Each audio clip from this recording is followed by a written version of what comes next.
to my assessment journey. First and foremost, when I first got into higher education, assessment was a strong word for me to digest and process. And that is mainly because of the fact that I didn't have the best understanding of it. And even more so, I didn't understand how it operated, how it worked, how it was sustained, and what it looked like in practice. However, as I navigated through multiple institutions, in different functional areas such as student activities, TRIO programs, multicultural affairs, student conduct, I was able to learn about the nuances of assessment and see truly and holistically how it can be utilized as a catalyst or a tool or a resource for institutional, organizational, and transformational change. I am one of the newly recruited faculty members of the SAAL open course, which we'll talk about a little bit later today. But before we get into that, I do want to kick things off to my other friends and colleagues, CG and Joe. So whoever would like to go next with their introduction, please do so. Hi, everyone. My name is Ciji Heiser. I'm really glad that you chose to spend some time with us this lovely Friday afternoon. Just quickly, if you're in one of the areas that are affected by the hurricane, we're thinking of you and hoping that you're okay. I know it's been really hitting the entire East Coast hard. And so just wanted to shout you out and tell you that we're thinking of you if you're in the space today. So my name is CG. My assessment journey started relatively early on. My career in higher education started in the housing department, which I think is common for a lot of people.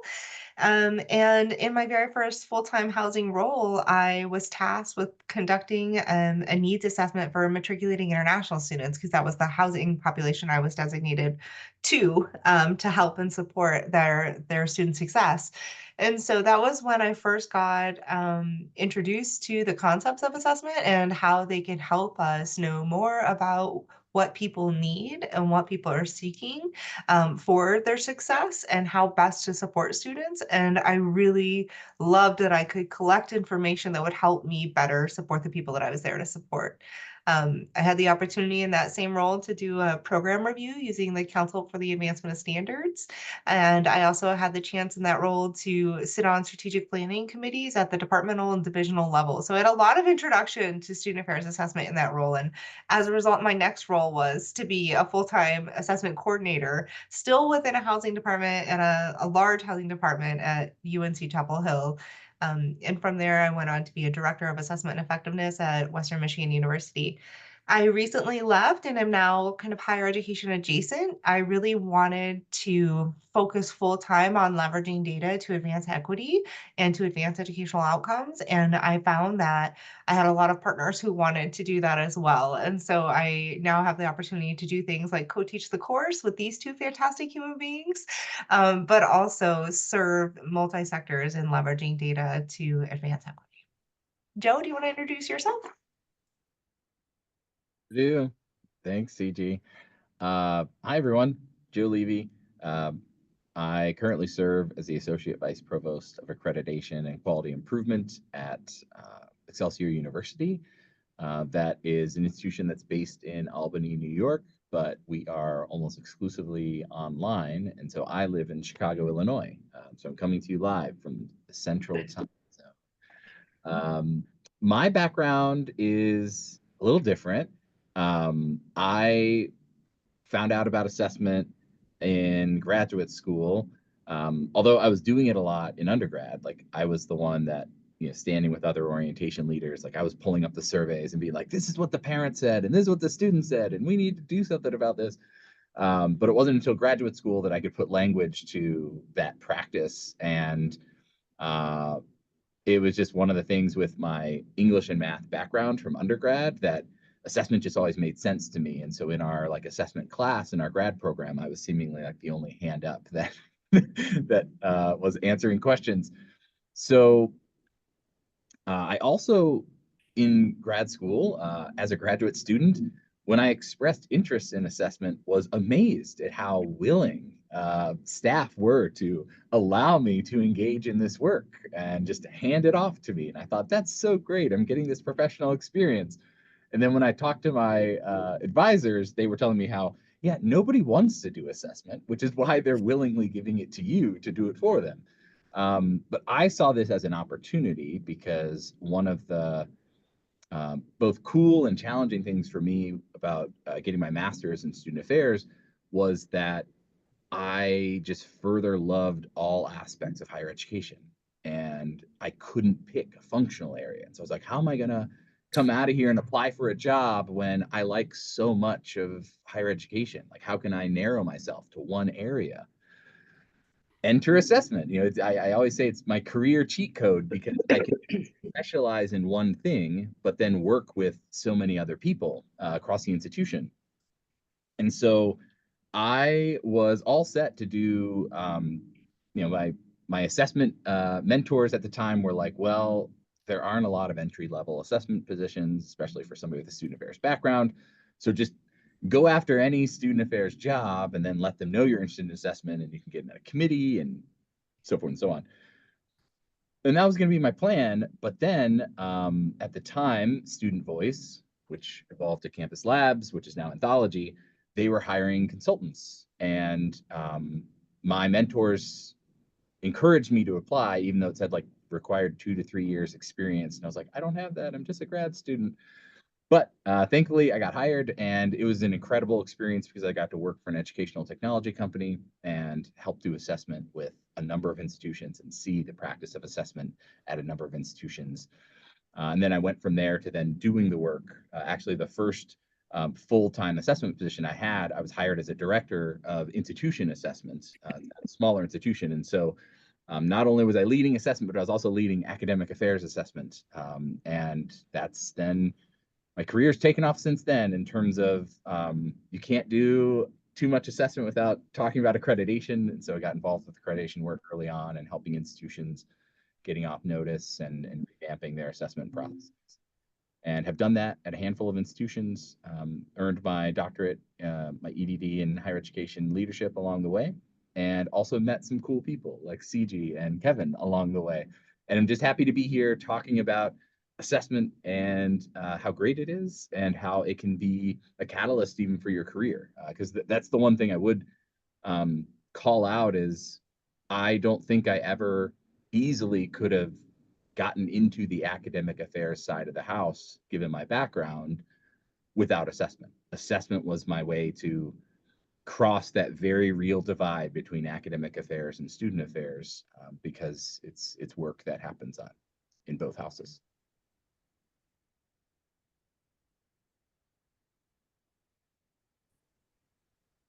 So what kind of assessment presentation would this be if we didn't have some level of outcomes, right? So let's walk the walk for a hot second here together. So today we're hoping to cover a handful of things with you. The first is to learn a little bit about student affairs assessment leaders as an organization, and then to cover some foundational practices of assessment. We want to identify key assessment career pathways and to learn about the SAAL open course in particular, which is just one of the many ways to engage with assessment and student affairs assessment leaders. So Student Affairs Assessment Leaders is an organization that has been around for, Joe, help me out here. I'm going to say definitely over 15 years, but I don't know if have we made it to 20? Not yet. It was That's what I started thought. in 2008, 2009. All right. And so, and Joe joined 1 year before I did, and I think we got involved in like 2010 and 11 or something like that, 11 and 12. And so this is an organization that's near and dear to our hearts. And the whole purpose of this organization is truly to create a community that's focused on both conversations and resources related to student affairs assessment. And so the whole vision for SAAL is to create a space where individuals who are thoughtfully engaged in or interested in or actively practicing and have been practicing for 35 years student affairs assessment can come together to be in community with one another, learning from one another, engaging one another, sharing resources with one another. That is kind of the dream for SAAL as an organization. And we're going to go to the next slide to talk a little bit about the values, but I also wanted to share with you some of the mechanisms by which they create and engage the community that they're working to build. And so the core values of SAAL as an organization are curiosity, equity, responsibility, and community. And so you've already seen community mentioned in the mission and the vision and now the values. And that is because that is the heart of the organization, is bringing people together. As an organization, we really do value asking and answering questions, and we have a deep commitment to equity. And I wanted to share with you what that kind of looks like, what these values in practice look like. And you can see these values reflected not in name and in words, but in practice on the website, which I just dropped in the chat for everyone. So you'll see instantly like this access to the resource bank. You'll see posts around equity. You'll see the blog. You'll see the commitment statements that have been made in the past. And you'll see the different mechanisms by which we engage the community.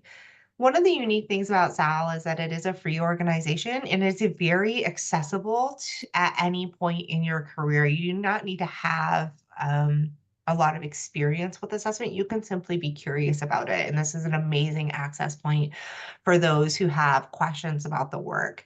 I think when Joe and I started out as assessment practitioners, there were less than 400 assessment professionals across the country in higher education. And I remember going to see Ted Allen and some other founders of SAAL speak and talk about how the assessment profession had grown to almost 4,000 within a handful of years.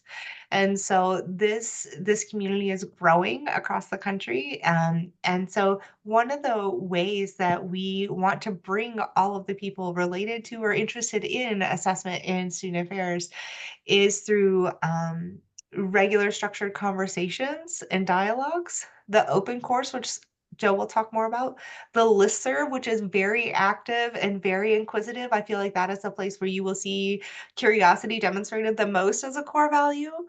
We have a resource repository. We also have a running blog, and SAL also facilitates like regular coffee chats and conference meetups. When I'm no longer speaking, I'll upload the or the conference meetup for the IUPOI conference at the end of the month in case anybody in this room is going to be there.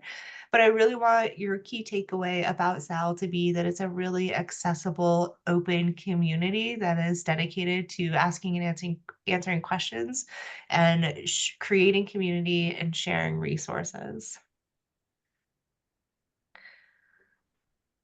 So we want to do a quick poll, and I will openly share that we were toying with this and we're not 100% sure how it will roll out. So just play along with us here. We're all in the curious exploration phase together with this. All right. So this is our first question. Where are you at in your assessment journey?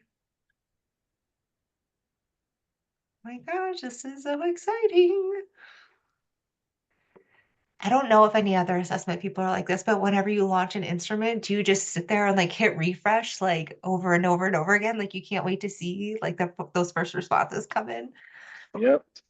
Maybe. Okay, so I'm not alone in that style of being a nerd. Okay, good. All right. Wonderful. It looks like we have a number of folks, almost half, 42%, who have 5+ years of assessment experience. We love to see you here. We're so excited. We love that level of professionalism. We know that that's that sweet spot where you have started to garner a lot of knowledge for yourself in your own practice. And there's still like so many opportunities for leadership and shaping how the work gets done and how we hear student, staff, and faculty voices to shape our practice. I love that. For those of you who have less than 5 years of experience, and for the person who said, I don't know where I'm at in my assessment journey, we love you too. We get that. We've all been there. I have been there. I guess I'll speak for myself. I don't know where I'm at right now. But for those of you who are just getting started, who are under that 5-year mark, we really hope that you will enjoy some of the basic information from today, but also the wealth of resources that are coming your way. Let's go to the next question. All right, just sharing the results so I can see that. Oh, thank you. Awesome.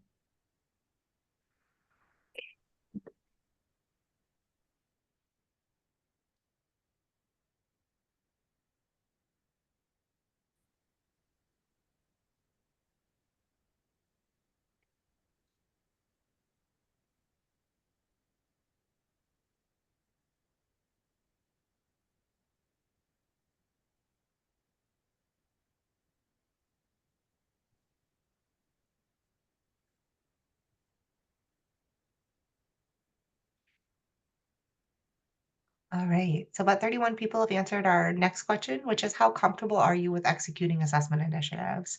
And so we had about a third of individuals say very comfortable. A little over a third say that they're comfortable depending on the style of initiative or on the initiative itself.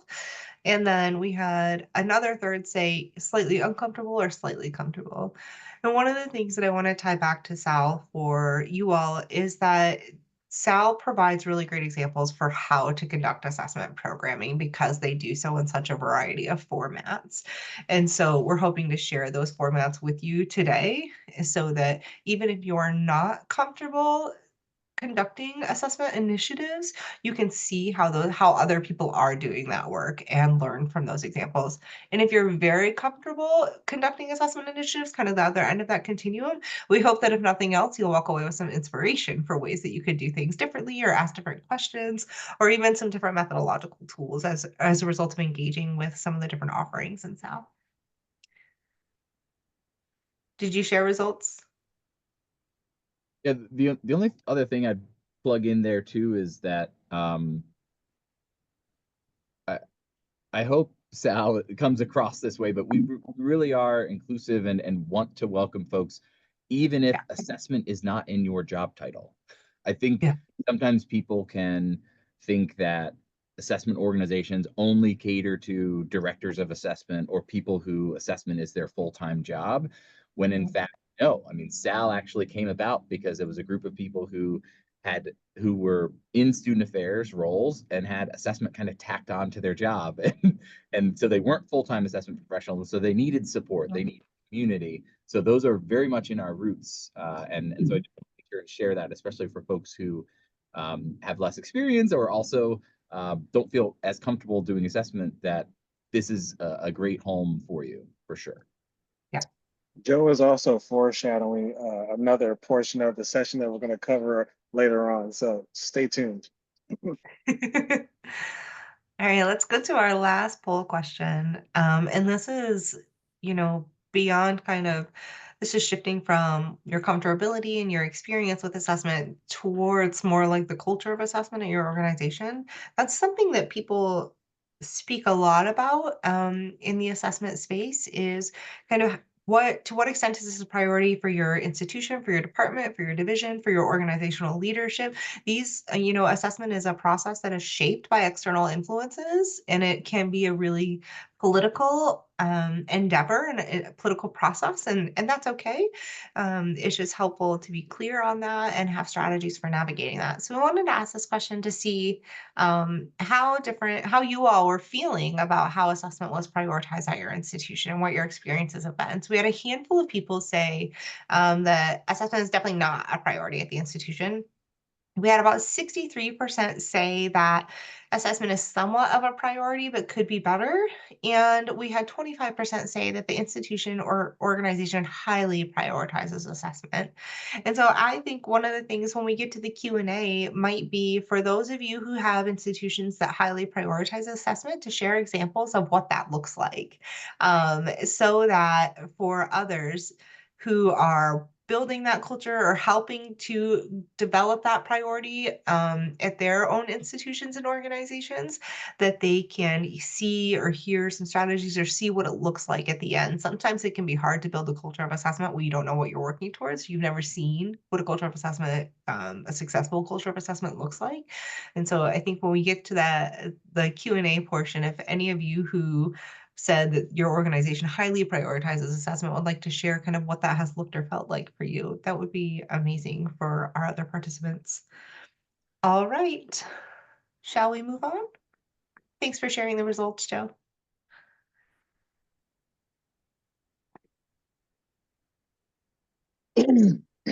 So in regards to assessment specifically in higher education, we understand that there are different ways that assessment can show up in our field, in our profession. And we do want to make sure that folks have a clear understanding of what that means, because at least from my experience, I have navigated multiple situations and multiple environments where there's been a lot of assumptions about assessment. One specifically speaking to what Joe mentioned earlier, where folks in assessment specifically have assessment in their title. And therefore, if assessment is not in your title, that means that you don't have anything to do with it. You're not involved in it. You're not engaged with it. And therefore, you don't have to worry about it or concern yourself with it, when that is obviously not the case. So when thinking about assessment and the role that it plays in student affairs and higher education, one of the things that we do want to maximize and emphasize on is letting folks know that assessment is a way to tell a story and to further understand the experiences of our students, our staff members, our faculty, alumni, whatever stakeholders that we may be assigned to serve or support. There's different experiences, there are different perspectives that are present. There's different approaches to the work that we do when serving different stakeholders within institutions or organizations. And nonetheless, assessment can play a role in telling the story and speaking to the realities that actually do exist that some folks may be overlooking. To give you all a short story of what I mean by that, there is a situation or a time when I was working at an institution back home in Las Vegas, and I was responsible for serving the Black student population or anyone who was identified within the African diaspora. And there was this narrative that Black students in particular were doing just fine, and all they needed was just more representation amongst Black faculty and staff. When I got to that institution and I started engaging with Black graduate students, Black undergraduate students, Black doctoral students, Black staff members, Black faculty, I was able to understand and learn that that was definitely not true. So through assessment initiatives, through different assessment related approaches, I was able to gather different narratives of what was truly going on, and learned in that moment that Black students are actually needing more representation of Black faculty and staff. So that was one of the things, but that wasn't the only need. Another thing that they were needing was more mental health resources. They wanted access to financial literacy resources at that institution. They wanted to have more spaces that were catered to celebrating and recognizing Black culture outside of the confines of Black History Month. If I hadn't asked these questions, if I hadn't started building community, if I hadn't gone to different sub communities within the Black community, I would have never taken the time or to actually learn what was going on, because I would have just navigated off of what was told to me. And I was told a very limiting and very siloed and very minimal piece of what was truly going on. So through assessment, I was able to see the larger picture and the larger scheme of what was going on as related to the Black student, Black staff, and Black faculty populations at that institution. Assessment can also be a catalyst to help us make decisions. I don't know about y'all, but I love people that can make a decision. And at the same time, decisions aren't always easy to make. So with assessment data, with assessment practices and assessment initiatives, we have an opportunity that's placed in front of us to see, okay, in light of what the data says, in light of what stories are being told, in light of what the numbers look like, in light of what the statistics or the findings are telling us, it seems like decision X, decision Y, or decision Z may be the best possible solutions, at least for right now, knowing that we still have further conversations to have, we still have further work to do in assessment, and we still have further tangible actions to execute that are meant to serve the specific populations that we are wanting to serve and support. Another thing to think about in regards to assessment is that we can't automatically assume that all the things that we do for the folks that we are here to serve and support are actually working. There have been plenty of times where I've been in spaces with folks where they are so confident, and I appreciate confident people. And at the same time, hump yourself a little bit. But I've been in spaces where I have had people say, "Oh, Kevin, that program that I put on was perfect. There was no complaints." And it's just like, cool. So your assessment said that, that everybody loved it, and they're just like, "What assessment?" I'm just like, "Well, how do you know that that program was perfect? Also, how are we using the term perfect?" That's a whole different conversation for another session. But the fact of the matter is that assessment can actually help us understand from folks' experience what was working, what was helpful, what made a positive impact, as well as what potentially could have been better, what could have been improved.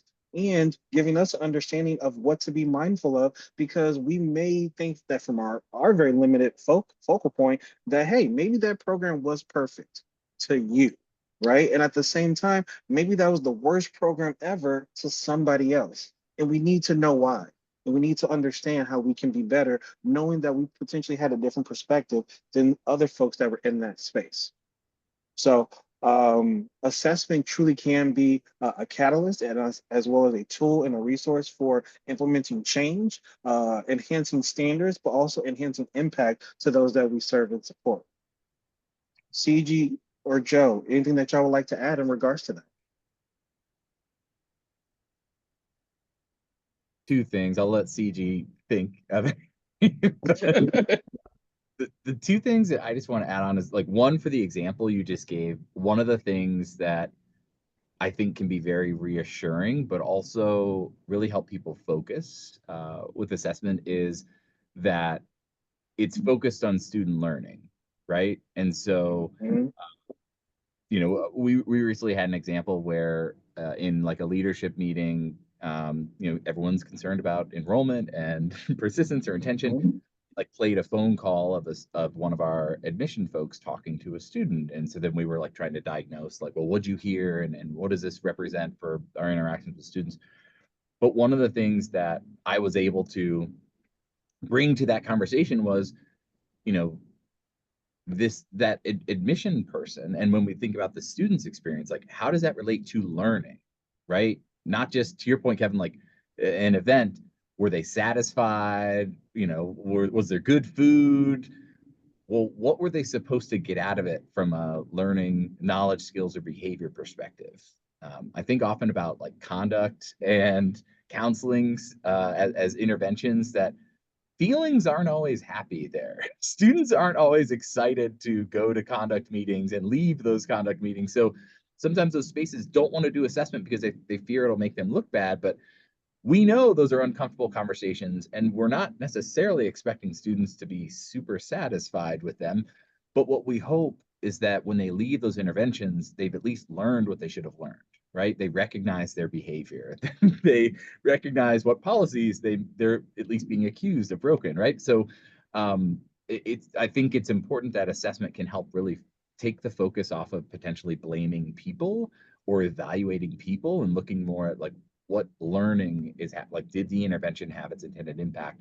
And the other just quick thing that I think often isn't stated enough is assessment can be a great way to empower student affairs people as educators.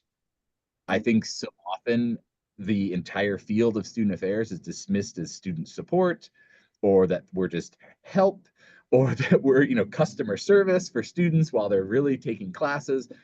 When in fact, no, there are crucial things that we serve in helping students navigate the college environment, be successful, and that we have very intentional, targeted, sequential interventions that are crucial to the student's journey and their success, and that we are educators in those, in our capacity, and we help increase the student's capacity and competency around many transferable and success skills that I think without language and practice of assessment, it's hard to reinforce that. And sometimes part of the assessment process is helping student affairs staff realize their role as an educator. So I think that's just another powerful piece there. Mhm. Okay, I have thoughts. Joe saw me take like the big breath and like close my eyes. He bought me some time. I appreciate you, my friend. A couple of things. I think Joe, when we're talking about improving student learning outcomes and Joe's talking about student success, I also think that to the example that Kevin shared, sometimes assessment can help us reveal where policies and processes are getting in the way of student success, where it's an environmental influence or like a larger picture or systemic factor that it's impeding student success. And so I think that that is another really important role that assessment can play. And that kind of falls under the continuous improvement, but also the accreditation and compliance. When we do program reviews, we often do audits of policies and procedures, and we have a different kind of understanding of how they may be affecting students and staff and faculty. Um, Student affairs team members often have a multitude of functions. They can be both specialist and generalist. And so, that idea that Kevin mentioned of the ability to focus, assessment can really help us focus our finite resources, right? And our time and our talent are finite. And so we can continue to throw things out into the world and see what works, or we can get really strategic and pick 2 to 3 things to shift and move the needle on. And assessment and analysis can help us do that. So one example is we had done like a pretty standard benchmarking study for housing and residence life at one point. We had really low response rates to noise in the residence halls. That one item was really strongly correlated with about 7 other items. So I took it to the team and I said, if we move the needle here, we can move the needle on all 8 of these things. And the team was like, all right. And they came up with a bunch of ideas. And I was like, that's fantastic. Let's pick 2. Because we won't know what worked if we do too many things, right? And again, time and talent are finite. So we picked 2 strategies that we deployed, and within 1 year completely turned those numbers around. And it was very fun to be able to go back to the team and tell them that we nailed it. In another example, when we think about focusing time and talent, when it was my responsibility to supervise the assessment, marketing, and communications team at Western Michigan University, we were looking at how to leverage our existing data to fill a new residence hall that was really thoughtfully designed. And in looking at our existing benchmarking data, we realized that international students might be an amazing fit for this particular residence hall, given how the leases were structured and the furnishings and so on and so forth. And so we ended up filling that building for the first time in the duration of it being open because of our targeted assessment, data-driven outreach to international students. The budget people were really happy that year with the boost in housing. And so these are examples of how, using data, disaggregating data helps you to advance an entire division.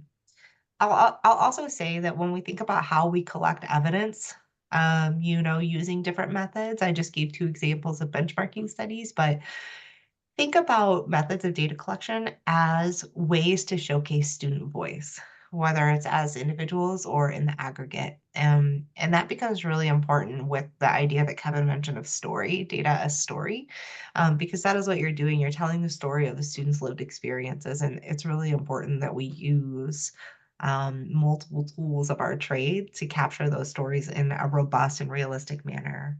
And the last thing I'll say, specific to data disaggregation, because that is like something near and dear to my heart, especially as it relates to promoting equity and inclusion, is that most people do not have the capacity, whether it's the time or the thought space, to look at 150 variables disaggregated by 14 demographic variables. Right? You just increase your data set exponentially when you do that. So it's really important that you look at your mission and your vision and you target your data disaggregation. You pick the variables that are really important and you disaggregate them by meaningful demographics that you have the ability to create change around. And so I say that because I think that people often get stuck in this loop of data disaggregation, and it's sometimes a stalling mechanism for people not to act on the data, which is what they need to be doing. And so I will leave it at that, and end on that idea of like the most important thing you can do with your data is act on it. Yes, I know you want to leave it there, but I'm just going to pick it right back up, CG, because that actually ties into something that I'm very passionate about, which is oftentimes people may engage in assessment to identify a problem or identify a moment of conflict or even identify a disparity, which is totally understandable. And at the same time, it is very important to act on the opportunities to address those problems, those conflicts, those disparities. There have been situations, as an example, where I was with an institution and we were able to engage and hold focus groups with students of color and student of color centric identified student clubs and organizations. And what we came to find out is that there was a very broken relationship between students of color and campus campus security and campus police. And the institutional leadership at that time simply was very complacent in regards to trying to figure out what is needed to repair that relationship. Because the justification was, well, we've already identified the problem. You know, folks of color at this institution have an unhealthy relationship with campus police. It is what it is, and it's just like, no, we went into space, we went into different environments with these students of color to hear some very vulnerable stories and narratives and to hear about what their experiences have been like and how their experiences have been impacted. How some of these students are one day away from no longer being enrolled as a student at this institution because of that broken relationship. So we need to act. We need to talk to our campus partners. We need to figure out what restoration is needed. We need to understand how we can repair this relationship amongst students of color and campus police. So assessment, yes, while it can identify disparities and issues and problems of practice, it can also create an opportunity for us to think with a mindset rooted in possibility as opposed to a mindset rooted in limitation. So just wanted to add that because yeah, see, as much as you want to leave it there, like you just got me going. So I appreciate that. I think we could talk about this slide for a long time. Absolutely, absolutely. You know, and I'm sure that this potentially resonates with quite a few folks because no institution is perfect. At least I haven't been at one yet. And every place has an area of improvement, and there's always something that is happening that assessment can help improve and further advance. So when even thinking about getting involved with assessment, this ties into something that is very personal for me. I was very overwhelmed when I first learned about assessment. I learned about it in my grad program, and I was just thinking like, oh, okay, this is assessment. Because I am one of those people, like many others, that made the assumption that like, oh, assessment is purely graphs and charts and surveys. It's just like, oh, okay, you want to know if I'm highly satisfied when it comes to the food in the dining hall. Sure, assessment. And then when I got into my grad program, my faculty who are amazing, they definitely opened my eyes to and enlighten me to like, oh, these are the nuances of assessment. This is how you can get involved with assessment. Also, this is the power of assessment. It's not solely data and surveys. Yes, that is a part of it. Those are two very distinct components of assessment. And at the same time, assessment goes so much deeper than that. And one of the things that I actually asked my faculty members was, so how can I get involved with assessment? Uh, I'm not going to put them on blast since I'm not saying the name, but they did not mention SAAL. And I think it's honestly because they just didn't know about SAAL at the time.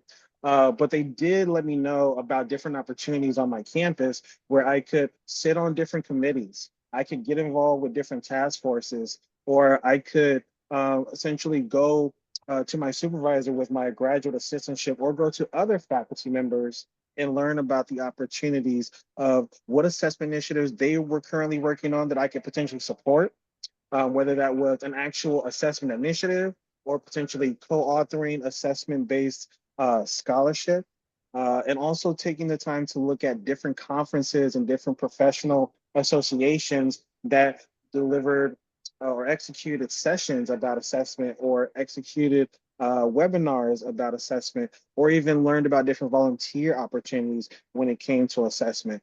Again, assessment at that time was so overwhelming, but I really appreciate the fact that I had so many options and opportunities to learn a bit more about it. And one of the things that was really beneficial to my experience was simply joining a committee and learning about how assessment was operating in the Office of Student Conduct. Because Joe, which you alluded to earlier, I didn't take the time to see how assessment could benefit a function area such as student conduct. I literally thought from a very minimalist lens, like, oh, student conduct. That's where you go when you do something wrong and you go through a case hearing and then you get an outcome and then that's it. But actually taking the time to assess those outcomes, assess how students perceive the Office of Student Conduct, assess how we conduct our hearings, to assess how we determine the sanctions or the outcomes of the hearing. I was very appreciative of learning about even the language that we would use in reference to talking about students and their mistake and truly trying to be mindful of how assessment drove us to make the process very humanizing as opposed to criminalistic. Because unfortunately, I've been at some institutions where in student conduct, they do use a very coded language that is criminalizing, whereas assessment was able to help me learn that, hey, we can change our language, we can change our policies, we can change our practices, and we can change our approach to student conduct specifically to make sure that students understand that we are simply here to help you learn from your mistake or to learn from the situation and to also hold you accountable in a healthy way. But in regards to getting involved with assessment, these are just a few examples of how I've gotten involved with assessment. Um, and I invite you all, and encourage you all to think about how are you already involved with assessment? Sorry, can y'all hear that? There's something going on in my background. Oh, okay. Just making sure. How you all can get involved with assessment, and then thinking about what opportunities exist, Sal, where you can enhance your experience with assessment, what opportunities exist where you can further network with your different colleagues and different communities that specialize in assessment, and then what are you trying to gain from those experiences. What one thing that I appreciate about Sal is that while it does offer so much, the fact of the matter is that it's not just coming out of nowhere. Sal is always assessing what it can do to be better as an organization, as well as assessing its membership to see how it can improve the experiences of its members. Hence why I've been trying to be a little bit more involved, because now that I'm in this current role as a higher ed adjacent consultant, assessment is something that drives my entire role, because I'm always assessing how are folks learning about racial equity, how are folks applying that racial equity lens to their work in higher education, how are we uh, how are we assessing our role in higher education as it relates to disrupting issues of diversity, equity, inclusion, or social injustice, and then just ways to be better at making sure that assessment isn't solely data and surveys, but assessment is also building community. Assessment is having uncomfortable conversations. Assessment is also thinking about how we can collaborate to create more solutions, and also thinking about how assessment should never necessarily involve you versus me, but us versus the problem, and how assessment can actually drive us to more solutions and less away from the problem. Anything to add? I'm a very collaborative speaker, as y'all can now see. All right. Oh, is that really it? Oh, No, there's slides on the course. Oh, okay. I was just so like, you why have is there's why is this go back here? go back to slide 11, I think is where you left off. Oh, okay. Why did it go? That is so weird. Okay. Okay, y'all, I'm tripping because I'm just like, why did it just go straight to the end? My bad about that. So when thinking about assessment, as Joe said, oh man, it's Friday. As Joe said, assessment doesn't have to be in your title. So as you can see, just from this extensive but not exhaustive list of roles, assessment is involved in different functional areas, almost all functional areas within student affairs and higher education, and in different roles. So to give you all an example, I have had assessment related duties and responsibilities. In every single role that I've had, I was a graduate assistant in student activities, a graduate assistant in the dean of students office. I've worked in TRIO programs, multicultural affairs, business affairs. I've worked in academic and faculty affairs as well. In every single role, I kid you not, in my short 10-year career, I've had to do some form of assessment, even though assessment was never in my title. And sometimes it was never even in my job description, unless you want to get the technical with the other duties as assigned.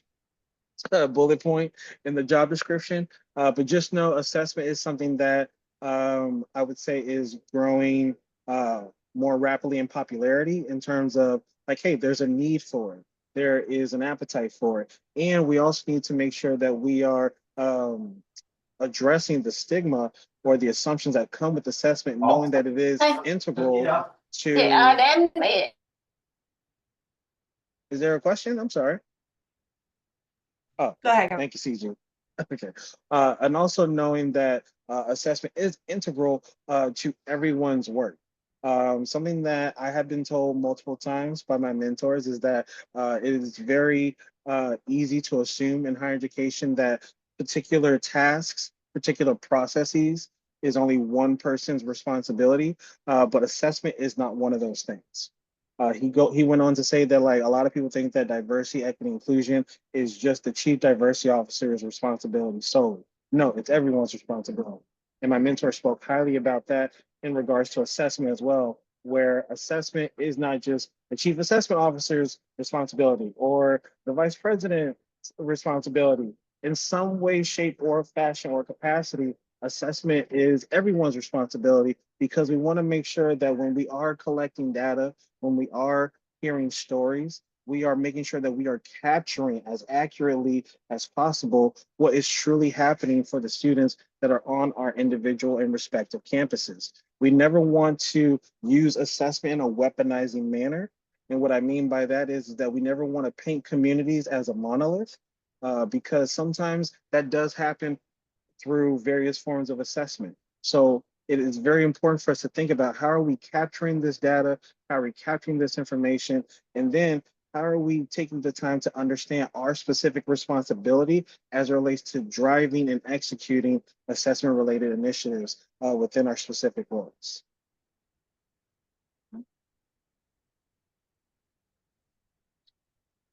Okay, now we're talking about the course, right? Just Yep. making sure, because I've already had some technical difficulties, just making sure. So one of the things that we do want to share with y'all, it's been a long Friday, I'll say that. So one of the things that we do want to share with y'all is some information about the SAAL open course. It is one of several resources and tools that you all can access and utilize. We're going to kick things over to Joe to talk a little bit more about it.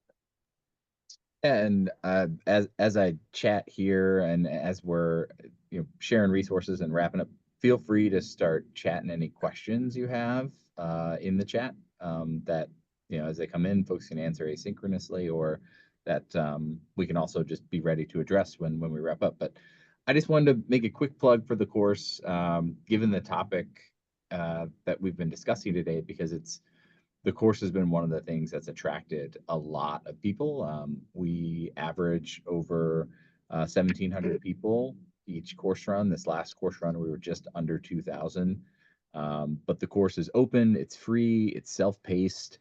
There's 8 modules to it. And some people are fast enough and able to finish it in just a couple days. And some take the whole 8 weeks and are up to the last minute when the course is about to close. But what's great is that the course brings in a lot of different people at a lot of skill levels. It's historically catered to folks who would rate themselves as beginners, as the majority of the folks who take the course, as well as this past year intermediate, of like a scale of beginner, intermediate, advanced. Intermediate was the highest category that people classify themselves as. So folks that have some experience, but are in the course to learn more. And what's nice too, again, since it's free, is that it's first and foremost a resource. So even if, to Ciji's point, like we have a big module on critical approaches to assessment, and so if that's your jam and you want to get in, and Ciji's going to be leading a session too about data, so if you're like her and data disaggregation is what you want to know more about, you could take the course and just zero in on that content. That's fine. But then again, some people do take the course for the whole experience. We offer a badge, but to earn the badge, you have to get a 75% or better on each quiz and on the written assignments. But again, it's first and foremost a resource, so I encourage people to check it out, even if you maybe don't intend to take the whole course, but you're just looking for some good information, as well as to further hear from us or on specific topics of assessment.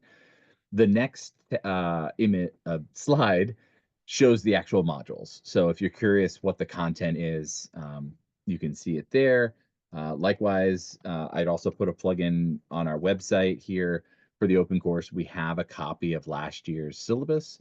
So if you want to see a bit more detail in terms of the learning outcomes per module, you can see that on our website. And as we get closer to launching the new course, we'll have that up as well. But we're still in the throes of making final tweaks and adjustments, and we'll be posting those things soon. Um, but yeah, wanted to make sure and make a plug for the course because it's a thing that, well, we get a lot of people sign up for it. It only happens once a year, and inevitably there's people who, reach out in April after the course has ended and say, "Hey, when's that course?" or "Can I get access to that?" So, wanted to make sure and plug it and share that, it's going to be running starting February 3rd, just into early December. Enrollment's going to open up, so stay tuned for more information on that.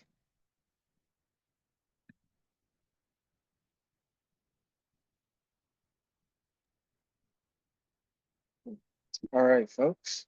So we have thrown quite a lot of information at you, and we still want to make sure that folks are getting what they are needing from this space. So yeah, we are open to questions. Are there any questions from the space?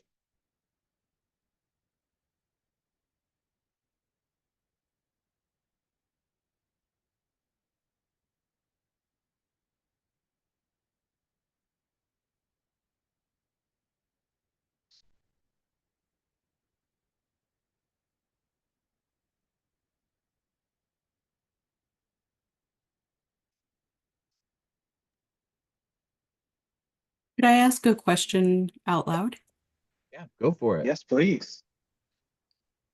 Okay, so I thank you for this presentation. I especially enjoyed the discussion on equity and inclusion and disaggregation. Dr. Heiser, you mentioned that we should focus our disaggregation on the mission and vision so that it's a little bit more focused rather than just disaggregating everything. I live in Texas and at a public institution, and I think one of the challenges is that we don't necessarily have the support to do anything based on the disaggregation in some ways, like race and gender, right? We could still disaggregate on other factors like socioeconomic status or first generation status, Pell Grants, things like that. So how would you recommend, or do you think that assessment could be used as a mechanism to push back on those kinds of things? And how do you think that we could go about doing that? Thank you. Yeah, I absolutely think it can be used as a mechanism to push back. And I think that how you do that is really defined by your political context. So I don't want to make a lot of recommendations that politically are not viable for you because you are having a lived experience in that state at that institution that I am not having in Michigan, not embedded in an institution. But some of the things that I can recommend is before you disaggregate data, knowing who might have an interest in that. Sometimes the way to move things forward is not always to have the people at the highest level of the organization on board, but rather to know who your allies are and those people who are running programs and interfacing with students and who have their own locus of control. Identifying who your allies are in that are those who might be really curious about your findings. Like if you are collecting data around belonging, for example, you might have offices across campus that would be really interested in that based on specialty groups that they might be serving.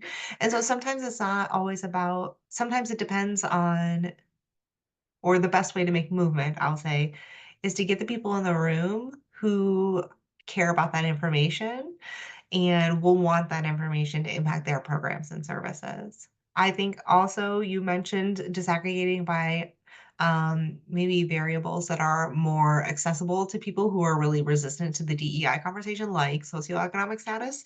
A lot of times there are those data sets are very heterogeneous, right? They're really diverse data sets. And so sometimes we can take that as an avenue for saying, here we want to explore additional perspectives, and here's what we're seeing from this perspective. The other thing that I would recommend is before you disaggregate data, and you have identified those who might be interested in the data, talk to them about what would be helpful for them. And so we were using surveys at one point, like pulse surveys in the height of COVID, to check in on student well-being. And it was 5 questions that we would push out once a week. And we already had an action plan with all of the campus partners involved for when that data would come through. And because it was only 5 questions, it was really fast to do whatever we needed to do to turn it around. And so having an action plan with the data that shapes not only what you'll disaggregate, but by what, may also help move things along. If you just need to have the right partners at the table, and sometimes that's not always the people at the top. It can be the programmatic people. Some of the best assessment people I've ever met have actually been like coordinators in student activities or the conduct officers or residence hall directors who just want to know if they're creating inclusive environments. And so be thinking across the organization of who you could bring into this space and into that conversation who could help you move things along.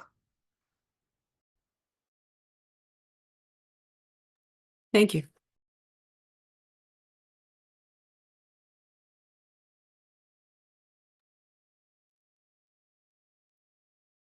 Questions from folks?